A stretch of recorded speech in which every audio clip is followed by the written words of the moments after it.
Hello everyone, welcome to Sanaya stories. मैं हूं शनाया और इस चैनल पर अपलोड किए जाने वाली सारी स्टोरीज मेरे द्वारा लिखी गई है, यानी कि ये बिल्कुल ओरिजिनल कंटेंट है। तो अगर आपको कहानी पसंद आए तो वीडियो को लाइक और चैनल को सब्सक्राइब ज़रूर करें। तो चलिए स्टार्ट करते हैं। चैप्टर 22। आर्यन का इस तरह से जुनूनी अंदाज में कहना सानवी के दिल की धड़कनें बढ़ा देता है। सानवी भी एकटक आर्यन की आंखों में देखने लगती है। वहीं उन दोनों की ऐसी टकरार वहां खड़े बाकी के घर वाले देख रहे थे।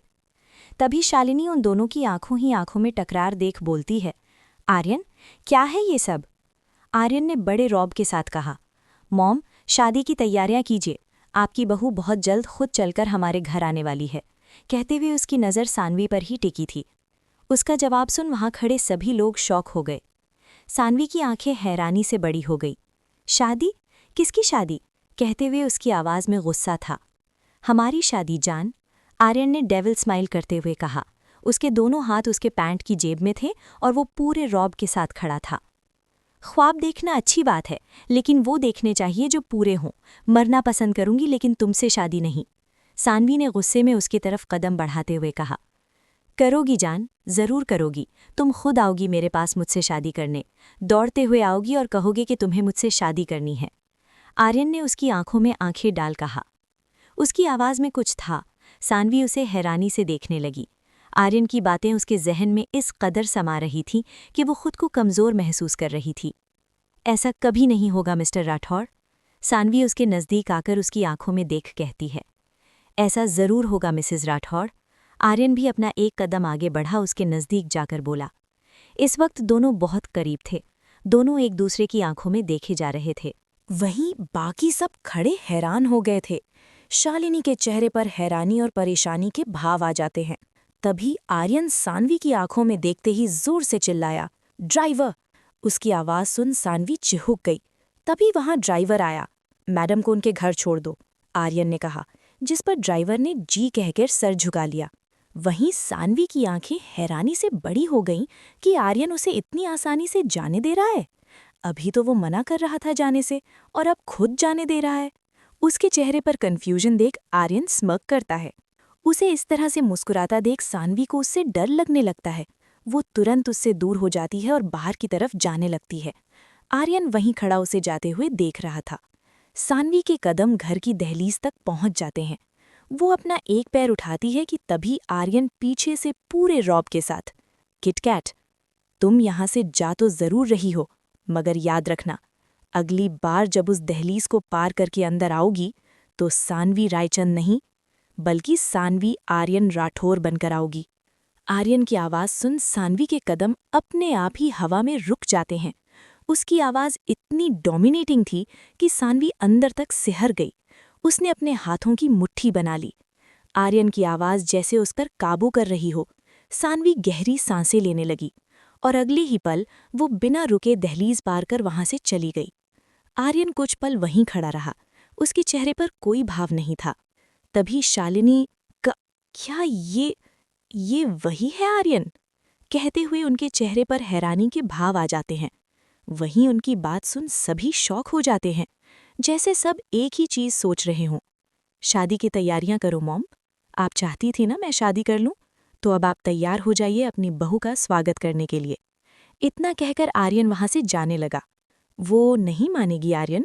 शालिनी जी ने पीछे मुड़ आर्यन की पीठ को देखकर कहा, वो खुद आएगी मॉम। उसे आना ही होगा। वो सिर्फ मेरी है, उसे मेरा होना ही होगा। कहते हुए उसकी आवाज में एक सनक थी। इतना कहकर आर्यन वहां से चला गया। वहीं शालिनी का दिल धक सा रह गया। उन्हें आर्यन की सनक पता थी, वो नहीं रुकने वाला। वो सानवी को अपने पास लाकर ही रहेगा, चाहे उसके लिए उसे कुछ भी क्यों ना करना पड़े। कियारा ने कहा, इसका मतलब वो वही है, पर वो जिंदा कैसे है? उसके चेहरे पर खुशी और हैरानी दोनों थी। तभी सुधा आकर शालिनी के कंधे पर हाथ रखकर, भाभी, आप परेशान मत होइए, अब वो वापस आ गई है ना, तो सब ठीक हो जाएगा, कहते हुए वो उसे दिलासा देने लगी। वहीं दूसरी तरफ सानवी अपने घर पहुंचती है, जहां अभिनव हॉल में सोफे पर सर लटकाए बैठा हुआ था। अपने भाई को देख सानवी चिल्लाते हुए उसके पास जाने लगती है। अपनी बहन की आवाज़ सुन अभिनव सर उठाता है तो सानवी उसी की तरफ दौड़ते हुए आ रही थी। उसे देख अभिनव तुरंत खड़ा हो जाता है और उसकी तरफ बढ़ उसे कस के गले लगा लेता है। अभिनव की आंखें हल्की नम हो गई थीं, पर वो तुरंत अपने आंसू छुपा लेता है। सानवी ने उसे कस के पकड़ा हुआ था। कुछ पल बाद दोनों अलग हुए। सानू बच्चा, तुम ठीक तो हो ना? तुम्हें कहीं चोट तो नहीं आई? कहते हुए अभिनव उसे ऊपर से नीचे चेक करने लगा। उसे इस तरह से घबराया देख सानवी ने कहा, भाई मैं बिल्कुल ठीक हूँ, बस कुछ चोटें आई हैं, वो भी जल्द ही ठीक हो जाएंगी। उस आर्यन राठौर ने तुम्हें नुकसान तो नहीं पहुंचाया ना? अभिनव ने कहा। उसकी बात सुन सानवी चौंक गई कि अभिनव को कैसे पता आर्यन राठौर के बारे में। सानवी का रिएक्शन देख अभिनव ने गहरी सांस ली और फिर कहा, मुझे आर्यन राठौर के पीए अमन का फ़ोन आया था। जब मैं तुम्हें ढूंढ रहा था, उसी ने मुझे तुम्हारे बारे में बताया और तुम्हारी फ़ोटो भी भेजी जिसमें तुम सो रही थी। तुम्हें सही सलामत देख मेरे दिल को सुकून मिला। उसने कहा कि तुम सुरक्षित हो और सुबह होते ही तुम्हें वापस सही सलामत मेरे पास भेज दिया जाएगा। उसकी बात सुन सानवी हैरान हो गई कि आर्यन ने इतना सब कर डाला और उसे कुछ बताया तक नहीं। तभी अभिनव ने कहा, तुम जाओ फ्रेश हो जाओ, फिर ब्रेकफास्ट करते हैं। वहीं सानवी अभी भी कंफ्यूज थी कि आर्यन ने अभिनव को ऐसा क्या बताया, पर फिलहाल उसने कोई सवाल पूछना बेहतर नहीं समझा और हाँ में सर हिला वहां से अपने कमरे में चली गई। आधे घंटे बाद दोनों ब्रेकफास्ट कर रहे थे, जहां अभिनव किसी सोच में डूबा था। उसे देख सानवी ने कहा, क्या हुआ भाई, आप कुछ परेशान लग रहे हैं? कुछ नहीं, बस काम का प्रेशर है। मेरा हो गया ब्रेकफास्ट, मैं चलता हूँ, कुछ ज़रूरी काम है। तुम घर पर ही रहना और आराम करना। इतना कह अभिनव उसके माथे को चूम वहां से बाहर चला गया। वहीं सानवी को बहुत अजीब लगा, ये भाई को क्या हुआ, बिना खाए ही चले गए। उसने अभिनव की प्लेट देख कहा, जिसमें सारा खाना वैसा ही पड़ा था। कुछ देर बाद वो अपने रूम में होती है।